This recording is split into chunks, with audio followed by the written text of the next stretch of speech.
Journaliste et essayiste, il fut pendant plusieurs décennies une des grandes plumes du quotidien Le Figaro et il publie chez Fayard un nouvel essai intitulé « La Révolution des oubliés ». Cette Révolution des oubliés, vous pouvez retrouver cet ouvrage dans la boutique de TVL sur le site tvl.fr. Bonjour Yvan Rioufol. Bonjour Marcel. Merci d'être présent sur TVL. Tout d'abord, avec La Révolution des oubliés, on attendait un livre écrit par la colère ou par l'inquiétude ou par la peur et on découvre un ouvrage en fait empreint d'espérance. Dès la première page, vous dites « Oui, la France peut se redresser, rien n'est foutu, il n'y a pas de fatalité ». Sinon, je n'aurais pas écrit ce livre, j'aurais arrêté. Parce qu'effectivement, cela fait maintenant 30 ans que, étant éditorialiste depuis 30 ans, 50 ans de journalisme, mais 30 ans d'éditorialisme, depuis 30 ans, j'alerte, et je ne suis pas le seul, bien entendu, mais nous étions quelques-uns à dire que les grandes options politiques et idéologiques allaient conduire au désastre. Le désastre est là, donc j'acte malgré tout le fait que je ne me suis pas trop trompé dans mon analyse en étant au plus près des Français à chaque fois.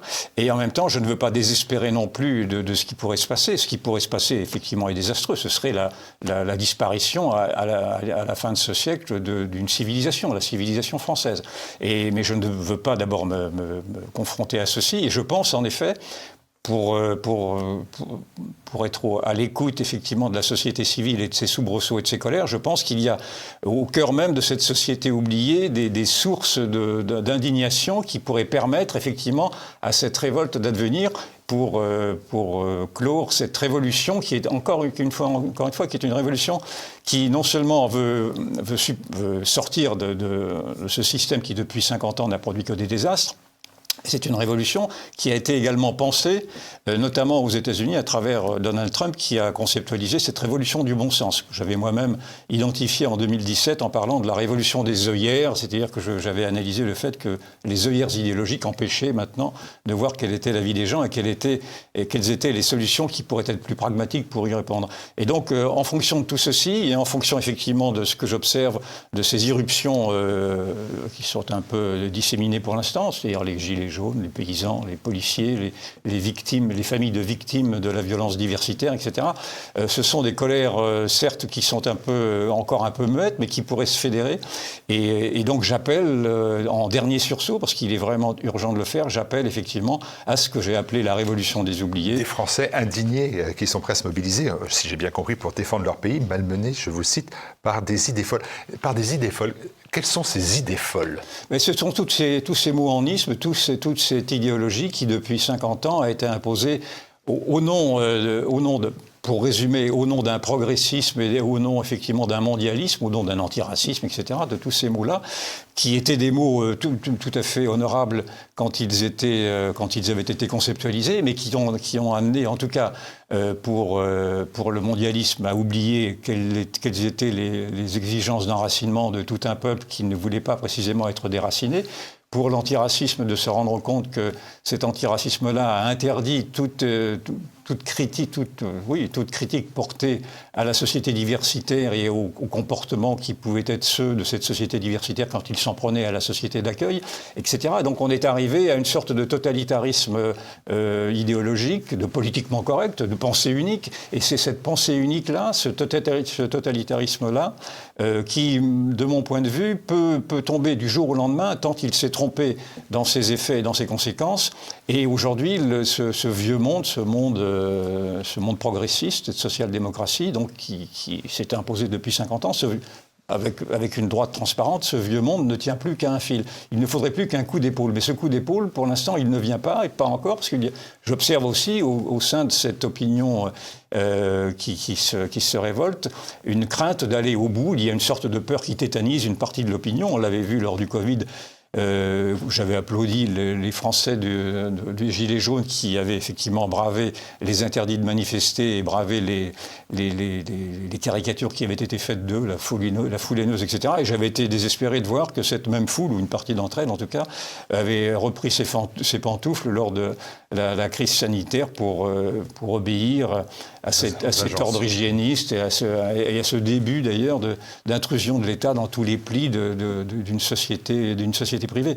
Donc je fais cette analyse en effet qu'il y a il y a une révolution d'atmosphère, mais il n'y a pas de révolutionnaire, ou en tout cas pas suffisamment pour l'instant, et j'appelle à cette révolution, En fait, mon livre aurait pu s'appeler « Révoltez-vous ». Révoltez-vous. La révolution, elle peut aboutir, j'ai bien compris, qu'avec une rupture entre le peuple et les élites dites autoproclamées, des élites qui ont failli. Cette faillite des élites, vous la faites remonter, et ça, c'est assez intéressant, et de manière un peu surprenante, en 1945. Et vous dites, c'est l'erreur initiale de De Gaulle. Oui, dans un monde qui est aujourd'hui où De Gaulle est merveilleux, je me suis dit... Oui, je sais que tout le monde se réclame de Gaulle. Moi, je suis beaucoup plus réticent, effectivement. Je comprends bien, effectivement, que l'envergure qu'a pris De Gaulle et qui pourrait encore émerveiller tous ceux qui cherchent rien à De Gaulle. Il n'y a plus de Gaulle, et je ne pense pas qu'il y aura de mouvement gaullien, on pourra y revenir. Mais en tout cas, effectivement, je reproche à De Gaulle, dès 1945, d'avoir instillé, en appelant les communistes à participer au gouvernement et en leur donnant toute une partie de la fonction publique et du monde culturel dès cette époque-là, je l'accuse, dans le fond, d'avoir participé à cette infiltration dès le départ de tout un progressisme qui était d'essence totalitaire, singulièrement à travers le Parti communiste, qui était quand même à l'époque surtout le premier des partis totalitaires et soviétiques qu'il soit, et que cette intrusion du communisme dans les rouages de l'État et de la fonction publique dès 1945 par l'aval de De Gaulle, s'est ensuite, par capillarité, répandu à tout un secteur de ce que l'on a appelé le secteur culturel, le secteur de la vie éducative, etc., et qui a permis à ce progressisme de s'installer dans les esprits, voilà, grosso modo. Alors votre critique, elle se porte tout d'abord sur les élites, bien sûr, sur les élites en général, mais sur les élites médiatiques, le parti des médias. Vous expliquez qu'aux 3 pouvoirs définis par Montesquieu, le 4e pouvoir des médias doit revenir en fait au peuple. Et moi j'ai une question incidente, c'est qu'en tant que journaliste ayant longtemps appartenu à ce fameux parti des médias, à la presse institutionnelle, Le Figaro, ce n'est pas lui faire injure que de dire qu'il figure parmi les titres de la presse institutionnelle, comment on peut éviter l'écueil de la posture « je dénonce un système dont j'ai profité ». Mais j'étais dans le système médiatique parce que le système médiatique était monopolistique à ce moment-là. Mais dans cette révolution que je vous décris, il y a maintenant la révolution numérique qui fait apparaître à travers l'Internet, à travers les médias alternatifs, ce qui n'existait pas à mon époque. Et peut-être que si je l'avais vu, je n'aurais pas été dans cette presse mainstream. Et je vois que cette révolution numérique-là est une révolution qui bouleverse la démocratie directe, au point même d'ailleurs que le gouvernement n'a plus qu'une idée en tête aujourd'hui, c'est de mettre sous contrôle l'Internet par mille et un prétexte de lutte contre les propos haineux ou d'interdire l'Internet aux moins de 15 ans, c'est-à-dire d'essayer de susciter une sorte de passe numérique et d'identification de tous ceux qui voudraient prendre cette parole libre. Je pense qu'il faut... Et donc, pour répondre à votre question, en effet, j'assume d'avoir été dans cette presse institutionnalisée, mais déjà à cette époque-là... mais je vais faire votre avocat. Vous étiez quand même un esprit libre. C'est-à-dire qu'au Figaro, vous aviez pris des voix un peu discordantes. Si vous me lisiez à cette époque-là, en effet, je ne m'étais pas plié, en tout cas, mais parce que le Figaro avait permis effectivement cette grande liberté d'expression qui avait été celle qui m'avait été donnée notamment en 2002, quand j'avais pris la succession de Max Lowe dans le Bloc-Notes, qui était une rubrique hebdomadaire dans laquelle j'exprimais tout ce que je pouvais voir. Je continuais le travail que j'avais fait auparavant et pour essayer d'être le photographe de l'instant le plus réaliste et le plus honnête possible. Et donc, en m'écartant, bien entendu, des lignes éditoriales, des instructions d'une hiérarchie, s'il y a pu y en avoir, j'en ai jamais eu de toute façon. Et donc, dès cette époque-là, malgré tout, j'étais à contre-courant de la presse bien pensante. Et donc, l'analyse que j'ai faite de cette rupture entre le discours publié et le discours public est une analyse sur laquelle j'ai essayé précisément que j'ai essayé de combler en me donnant comme mission, mais dès le départ, c'était dès les premiers pas dans le journalisme, c'est-à-dire il y a maintenant 50 ans, d'être le porte-parole de ceux qui n'ont pas la parole, d'être le porte-parole de cette France oubliée, d'être le porte-parole de cette France ordinaire, de cette France qui vivait dans ses joies et dans ses peines. Et dès le départ, j'avais commencé dans la presse locale, dans la presse régionale, j'avais appris par nécessité à aller non seulement à aller sur le terrain, mais à rentrer dans les cuisines, dans les salons, à voir les gens rire, les gens pleurer, etc. Et je me suis toujours attaché, dans le fond, à être à l'écoute de ces sentiments populaires plutôt qu'à l'écoute des éditocrates qui ne m'intéressaient pas beaucoup. C'est comme ça que le peuple se réapproprie ce pouvoir. Quatrième pouvoir, ça c'est Honoré de Balzac qui l'indiquait. Hein. C'est une presse qui attaque tout, mais qu'on ne peut pas attaquer, disait-il. Mais en fait, aujourd'hui, on a quand même le sentiment que c'est le premier pouvoir. Le quatrième pouvoir, me semble-t-il, revient maintenant à ce pouvoir numérique, dans la mesure où la presse s'est déshonorée à être toujours du côté du manche et à avoir avalisé justement ce monde qui s'effondre, et en ne jouant pas son rôle de contre-pouvoir. Il n'y a plus de contre-pouvoir. Même les trois autres pouvoirs, l'exécutif, le législatif et le judiciaire, ne sont plus entre eux même des contre-pouvoirs. Ils ne s'équilibrent plus, puisque chacun d'entre eux, dans le fond, est perméable à cette idéologie dominante, qui est en plus une idéologie qui est rejetée par ce grand phénomène mondial qui est celui d'une remise en question de cette mondialisation heureuse. Donc toutes ces idéologies fausses, aujourd'hui, obligent d'abord à rompre avec ce monde-là.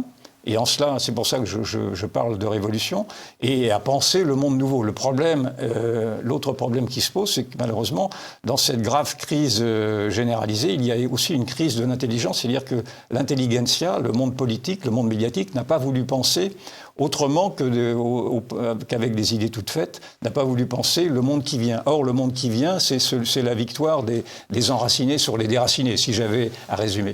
Quand vous faites, après les élites médiatiques, vous faites le procès des élites politiques, bon, vous en prenez à Mélenchon. J'allais dire, bon, Yvan Rioufol s'en prenant à Mélenchon, c'est un peu attendu. Vous en prenez aussi très méchamment, très violemment plutôt, à Emmanuel Macron, hein, premier agresseur des Français. Dites-vous, la macronisme aux abois n'est plus mobilisé que pour faire taire les observateurs de la débâcle. Oui. D'abord, sur Mélenchon, je lui reconnais malgré tout d'avoir fait le travail. C'est le seul parti qui a fait un travail intellectuel pour penser le nouveau monde. C'est-à-dire qu'à travers son think tank, l'Institut La Boétie, il a pensé ce grand remplacement.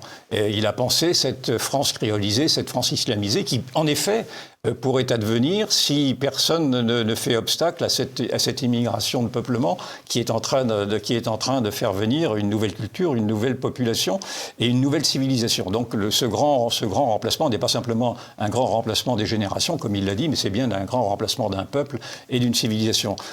Et donc il est évidemment très dangereux, mais peut-être est-ce que le plus dangereux des deux serait sans doute en effet Emmanuel Macron, dans la mesure d'abord où il partage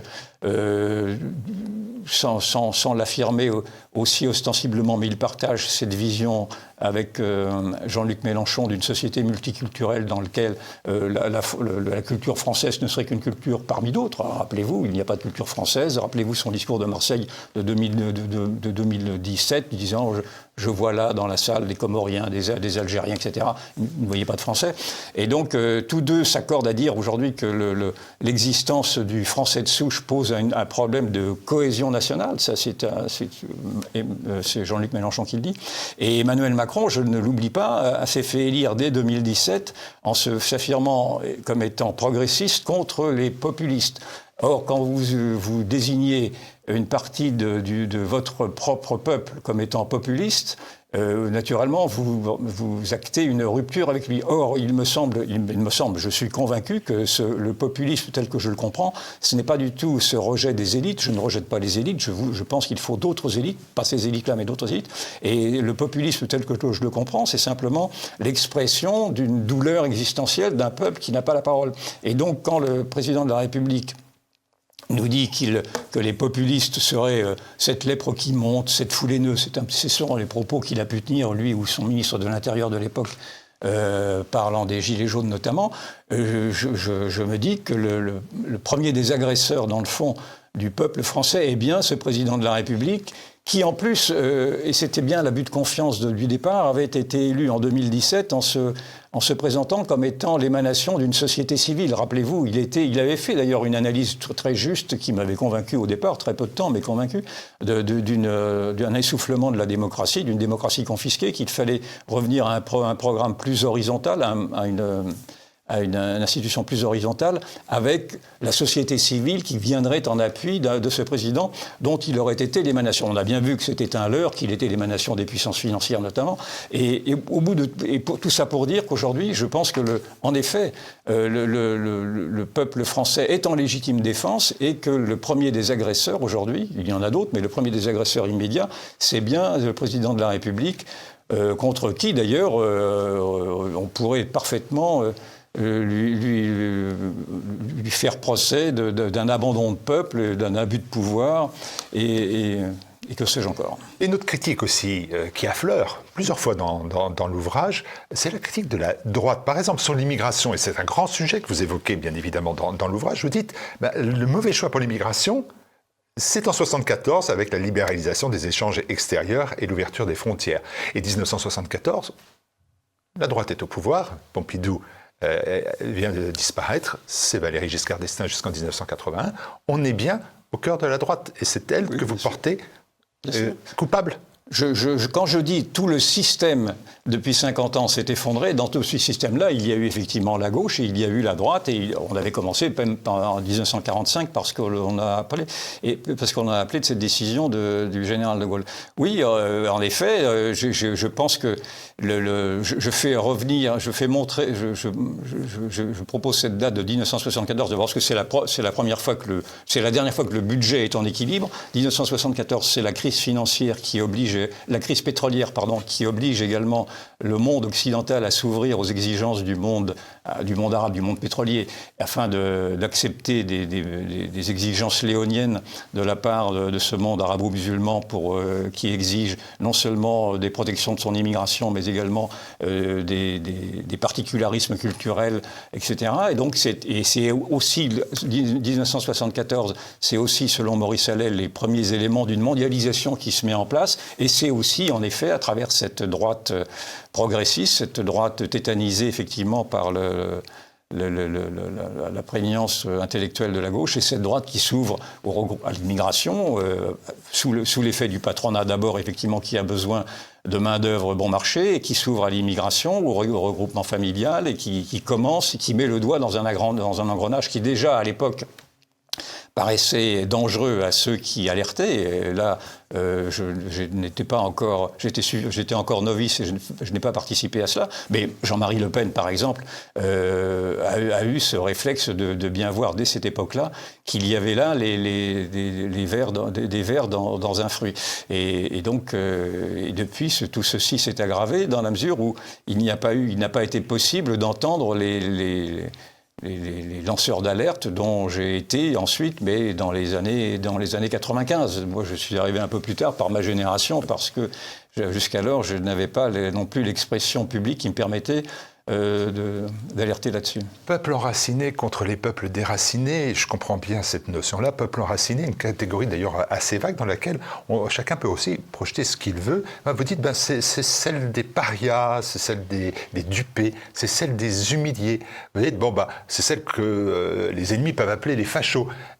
Ce peuple-là aussi, il est capté par Jean-Luc Mélenchon et par l'extrême gauche? Je ne crois pas. Non, je pense que Jean-Luc Mélenchon, justement, capte le peuple des déracinés. Si l'on entend par éraciner les Français d'origine française ou les Français de la diversité, les Français de cœur qui se sont assimilés à une culture millénaire, ils font partie de cette France enracinée. Mais la France déracinée, pour moi, d'abord, c'est la France des élites, des grandes agglomérations, qui effectivement, c'est une France mondialiste, c'est la France à la Epstein, si vous voulez, pour grossir le trait. Et puis cette France des déracinés, c'est cette France issue de l'immigration de peuplement, qui s'est déracinée de ses pays d'origine et qui ne s'est pas enracinée précisément dans ces pays d'accueil. Et la dissonance est très nette. Quand on parle de quartiers populaires, en fait, aujourd'hui, on essaie d'oublier que ces quartiers populaires ne représentent pas, malheureusement, j'aurais aimé, mais ne représentent pas la quintessence et même l'identité du peuple français. Et d'ailleurs, on voit bien qu'il y a une fracture identitaire que j'avais dénoncée il y a maintenant bien longtemps, une fracture identitaire qui s'est aggravée entre cette France,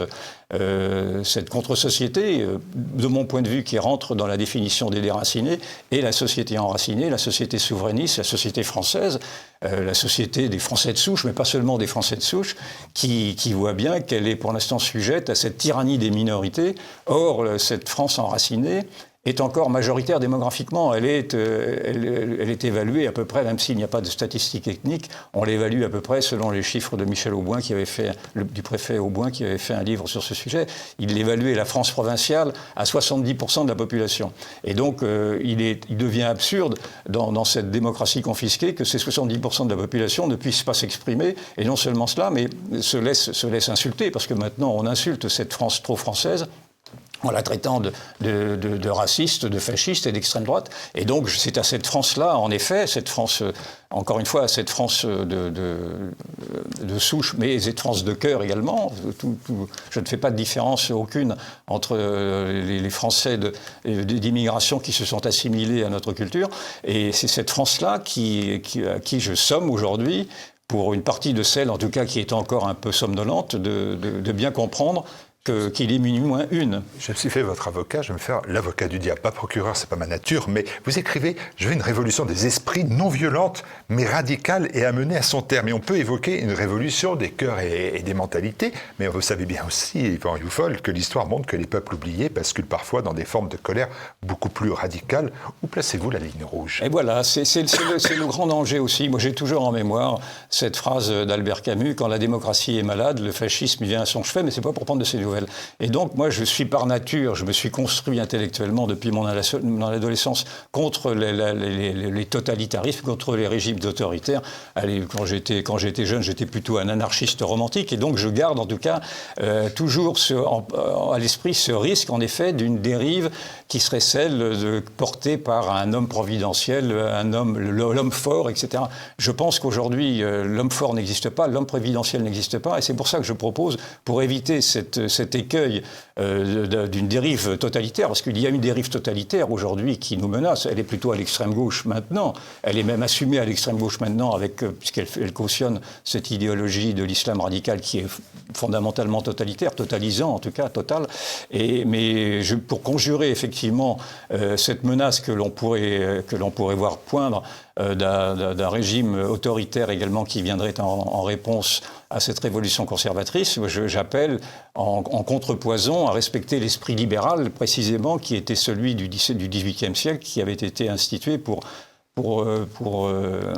faire contrepoids au pouvoir, à l'époque au pouvoir monarchique. Et donc j'invite à réfléchir à la place qui doit être donnée aujourd'hui à ce que j'ai appelé le parti du peuple, au cœur même de la prise de décision de l'homme politique et dans les institutions. C'est-à-dire que dans le fond, c'est un de mes amis qui m'a fait cette remarque hier, et je la trouve assez juste, j'ai fait là une sorte de manifeste populiste. Et ce manifeste populiste me plaît assez bien, dans le fond, parce que je pense que le populisme doit être réhabilité, sinon on entend bien que à travers le populisme, il faut rétablir simplement ce qu'est, dans ses fondamentaux, la démocratie, c'est-à-dire le gouvernement du peuple, par le peuple et pour le peuple. C'est presque ma dernière question, parce que Yvan Rioufol, on s'attend bien évidemment aux journalistes et l'essayiste conservateurs, c'est pas un gros mot, loin de là, et on découvre que vous ne croyez pas à l'homme providentiel, vous ajoutez même, vous écrivez, l'homme d'État doit laisser place à l'homme du tiers-État. J'ai fait un livre qui aurait dû être écrit par un journaliste de gauche. C'est-à-dire que je reprends effectivement, à travers le patriotisme notamment, la grande notion qui avait été celle de 1789, qui n'était pas particulièrement une révolution de droite. Je m'attache effectivement, j'invite à regarder comment les gens de peu, les gens ordinaires, la classe moyenne, vit et souffre aujourd'hui. Et c'est à elle que je m'adresse notamment, pas qu'à simplement à elle. Il y a également, je suis moi-même d'une classe plutôt bourgeoise, je m'assume totalement. Et je partage aussi les mêmes angoisses existentielles, et je m'adresse également à tous les souverainistes qui pourraient être de gauche comme de droite et qui estiment en effet qu'aujourd'hui les peuples ont à se préserver d'une mondialisation imbécile qui a voulu rendre indifférenciés les peuples, les nations, les cultures au prétexte d'un grand mouvement consumériste qui verrait dans le citoyen simplement un consommateur lambda qui pourrait indifféremment venir de tous les quatre coins de la Terre. Donc en effet, ce n'est pas tout. C'est un livre. Je m'assume comme étant conservateur, libéral, conservateur et social pour ceux qui voudraient me définir.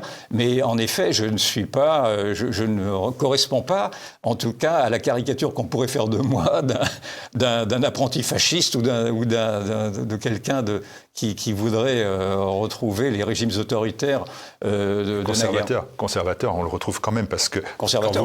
Oui, parce que quand vous préparez le monde de demain, vous l'annoncez, vous dites c'est un monde dans lequel, vous le rappelez, chaque homme est nécessaire. Chaque homme est nécessaire, c'est une phrase de Benoît XVI. C'est une phrase de Benoît XVI. Voilà, là, on revient à... Oui. Je ne renie pas du tout être conservateur. Je revendique d'être conservateur, mais je pense que... Révoltez-vous n'est pas la suite d'indignez-vous. Non, c'était un clin d'œil, ça aurait été un clin d'œil, mais le indignez-vous était effectivement une... Il n'y a pas de parenté intellectuelle. Oui, était une parodie, tandis que le Révoltez-vous est un sursaut que j'invite à partager avec tous ceux qui voient qu'autrement, sinon s'il ne bouge pas, ce sera effectivement la vision de Jean-Luc Mélenchon de cette nouvelle société qui, encore une fois, est probable si personne ne vient y faire obstacle, cette nouvelle société issue de l'immigration, cette nouvelle société créolisée, et cette nouvelle société dans laquelle aujourd'hui le français n'a plus sa place. Et donc, voilà, on pourrait effectivement le déplorer. Et dans cette révolution, chaque homme est nécessaire. Et dans cette révolution, chaque homme est nécessaire, bien entendu. On vous retrouve dans la révolution des oubliés. Révoltez-vous, vous demande Yvan Rioufol. C'est pas difficile à entendre quand on est sur TVL. Et c'est un livre que vous retrouvez sur le site tvl.fr. Merci Yvan Rioufol. Merci à vous.